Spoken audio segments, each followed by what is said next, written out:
Hello everyone, I am Noanda and you are watching my channel Read.nan. So today I read with all of you my most favorite storybook E.T. the Extraterrestrial, a beautiful Hollywood movie from 1982. And if you love my readings, please don't forget to subscribe my channel.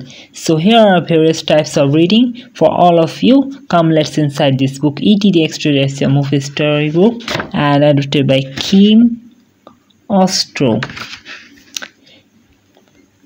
A spaceship mysteriously landed in the middle of the forest. Underneath an inky black sky, strange creature no taller than children waddled out, picked some planets, and brought them back to their ship. One creature stayed behind to look at the trees.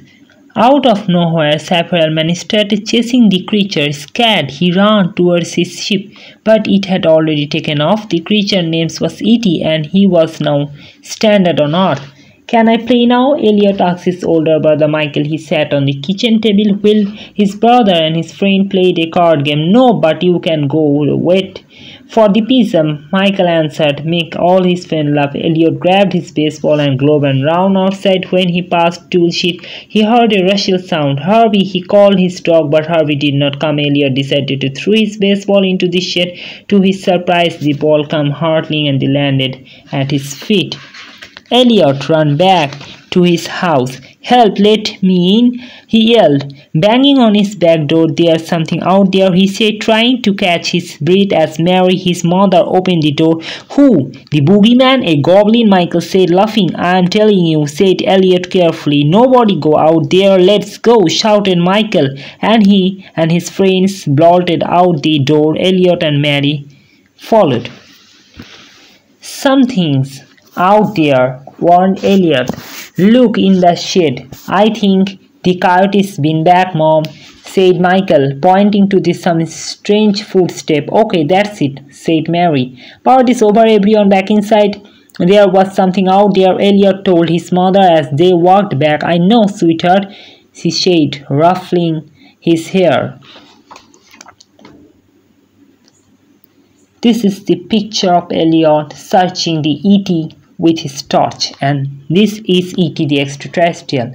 That night Elliot awoke when he heard a crash in the backyard. Grabbing his flashlight, he ran outside his pajamas. He heard a cracking sound and walked through the tall corn stacks in the garden. It sounded like a frog. Elliot shined his flashlight towards his noise and came face to face with two huge eyes. Elliot screamed, and the creature screamed back. Terrified, the creature ran right past Elliot out through the back gate. "Don't go," Elliot called out, but E.T. was gone. The next morning Elliot decided to ride his bike into the forest, and holding full bag of candy, he searched the area. "Hello," called Elliot, dropping the candies into the making a trail to his house.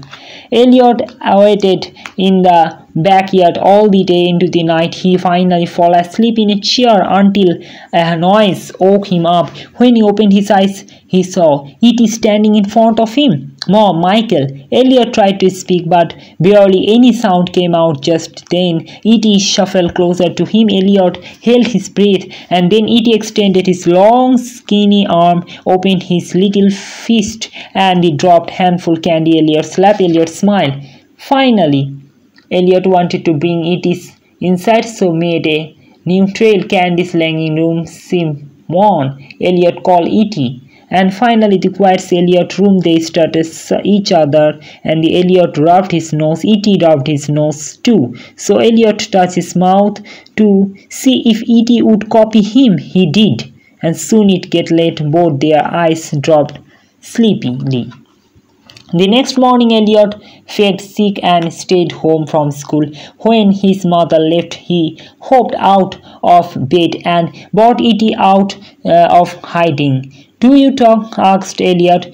"Me, human." Elliot, "You extraterrestrial, E.T." But E.T. was too busy looking at everything in Elliot's room. "There was your home." Elliot showed him nest he made for him in the closet. "Stay okay, I'll be right here." "How you feeling, Faker?" Michael said the Elliot when he got home.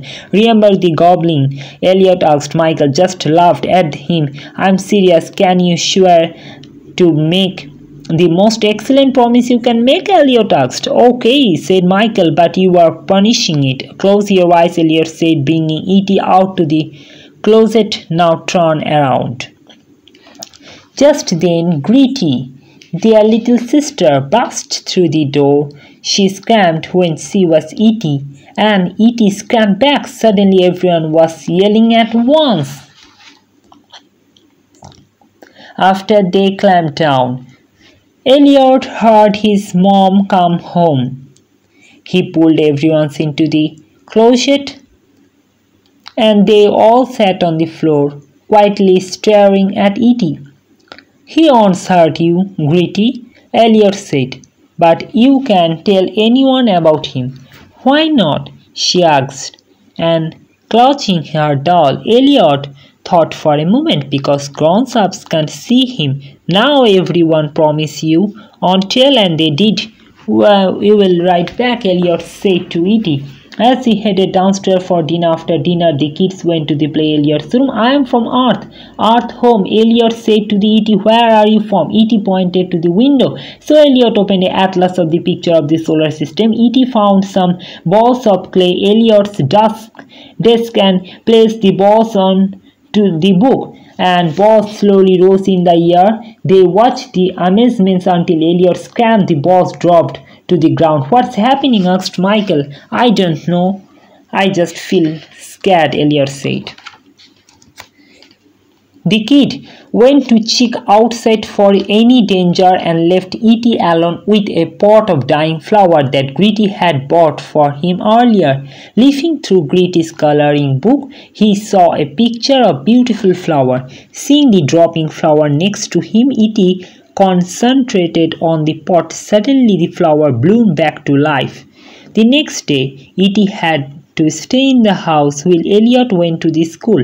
Wandering through the kitchen, E.T. tried some food from refrigerator. Then he played with some of Gritty's toys. Then he sat on the couch and turned the television on. A spaceship came on the television screen and E.T. made a mourning sound. It sounded like he was crying. And after the meanwhile in science class, Elliot was learning how to dissect frogs, but he could not concentrate. He started at the frog in the jar of his desk. He felt bad for the frog, so he decided to set it free. "Run for your lives," shouted Elliot as he began to free every frog in the classroom. At home, E.T. watched a man kiss a woman on TV. Suddenly, Elliot kissed a girl in his class. Strange things were happening. Mary and Gritty came from Elliot, but luckily Mary was too busy to notice E.T. Gritty watched television with E.T. She stood right in the front of the screen, repeated the words heard. "Basket, bandit, ball, bee," said E.T. "You can talk," she exclaimed. "Good, be good," said E.T. Then he pointed to the telephone. "You want to call somebody?" Gritty asked, confused. E.T. did not answer.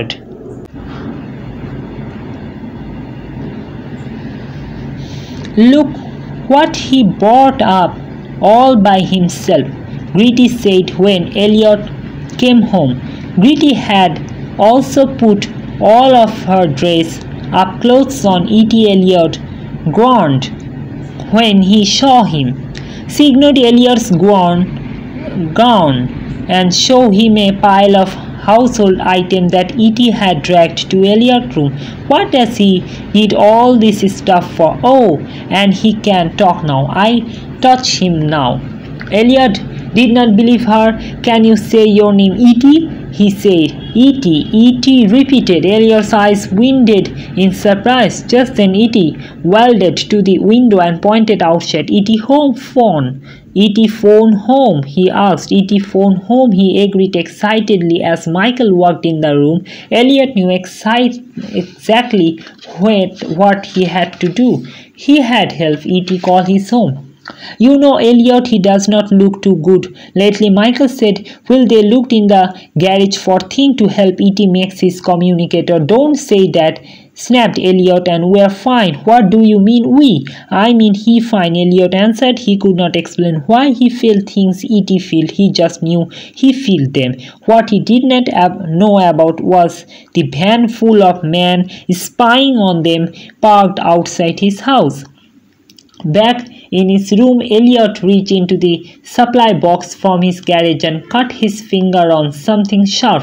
Ouch! Elliot shouted. Ouch! E.T. repeated. Just then, E.T. extended his crooked finger towards Elliot. Then tip glowed a yellowish green, and with a quick wave on his shining finger, he healed Elliot's cut. The next day was Halloween. E.T. finished the communicator and they made a plan to take him to the forest so he could phone home. You all look so great, squealed Mary as she ran to get her camera. Everyone was dressed up in Halloween costume. Mary thought it was Gritty dressed as a ghost, but Gritty had gone ahead, and E.T. had taken her place under the white sheet. Back 1 hour after sundown, Michael whispered to Elliot when they got outside. Elliot rode his bike as fast as he could, while E.T. sat tucked into the front basket when it got too bumpy. E.T. rose the bike into the air and suddenly they flew over the tree and they passed the moon. Wow, shouted Elliot, we are flying. When they landed safely on the ground, E.T. shut off his communicator. It's working, shouted Elliot. As the wind set the machines in motion, E.T. started up sadly into the sky. Don't worry, they will come soon, Elliot said. And after Elliot woke in the next morning in the forest alone, E.T. was now nowhere in sight. Where were you? Said Mary, hugging him tightly when he walked through the door. Don't you ever do that again. Michael went out of the search of E.T. and found him laying sick in a creek, and when he got home, Elliot was also very sick. Michael knew he had to tell his mother their secret. He brought her Elliot and E.T. in the bathroom. We are sick, Elliot said weakly. I think we are dying. Mary scooped up Elliot and ran to the front door, but the man spying on them had surrounded the entire house. Doctors, scientists in spacesuit put Elliot and E.T. on the examining table. You can't do this, shouted Elliot. He came to me, E.T. Elliot, E.T. called back. To the doctors were amazed to hear the alien speak. However, the more strength Elliot gained, the horse E.T. got, and they stopped breathing. Look what they have done to you, Elliot cried out. Elliot began to walk away towards the whittling flower pot Gritty had left near to E.T.'s. All of a sudden, and flowers came back to life. Elliot turned back towards E.T. and saw red glowing coming from his heart. E.T. phoned home, shouted E.T. He was alive.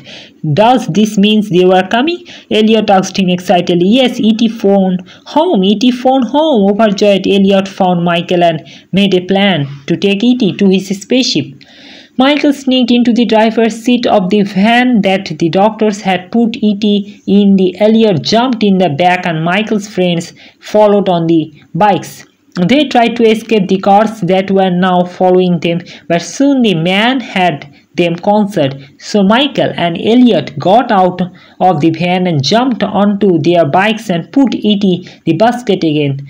Then E.T. lifted all the bikes in the air and everyone flew across the sky. Just after they landed in the forest, a beam of light shone from the sky. E.T. looked up and called out simply, home. The spaceship landed in the tall grass. Everyone watched, even Mary and Gritty, who had also come. E.T. said goodbye to Gritty and Michael. Then he stepped closer to Elliot. Come, he asked, and Elliot looked at the spaceship and back at his family. Stay, Elliot answered sadly. Then E.T. raised his glowing finger to Elliot's heart. I'll be right here, he promised, and then waddled up the ramp of the spaceship. The last thing Elliot saw as the door closed shut was the red glow of E.T.'s heart. Here is some beautiful picture, the last ending of this movie where the spaceship was landed and E.T. can go home. And if you love my reading, please don't forget to subscribe, and if you new to read all my reading, so enjoy my reading and don't forget to subscribe, like and share with all your friends and family. Thank you for watching E.T. a beautiful extraterrestrial motion picture. Thank you all my friend, adapted by Kim Ostro, celebration of 20th anniversary. Universal Emblem Picture Entertainment.